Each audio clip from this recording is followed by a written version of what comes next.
la wá ní ọlọ́jọ́ ìbí òní. Ọládùnní wo dàsún mọ́ bí o ọmọ ọlọ́jọ́ ayẹyẹ.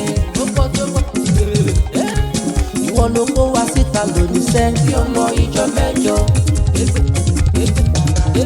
Torí àyájọ́jọ́ bí rẹ̀ lè ní jẹ́ o. Happy birthday to you.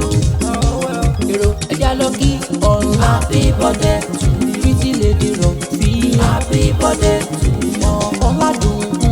Happy birthday. Ọmọ tó rẹwà tó tún lọ́mọ. Happy birthday to you. Daily to birthday. Happy birthday. 24th of August ọjọ́ ńlá. Happy birthday to you. Happy birthday ọlá.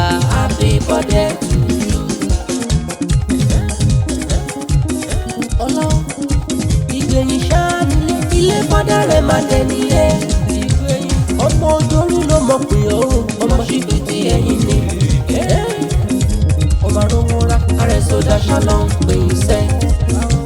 Ọmọ àrẹ̀sì ìròdà ọmọ àgbà ní Jésù.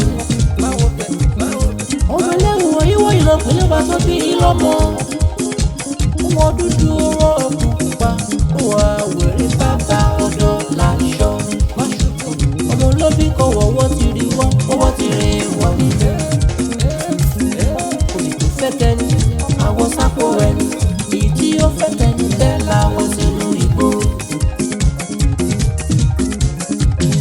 Ìgbẹ̀yìn ni mo tù ọmọ kò sí fi torítorí tí fi tutù ló kí aláyé rẹ̀.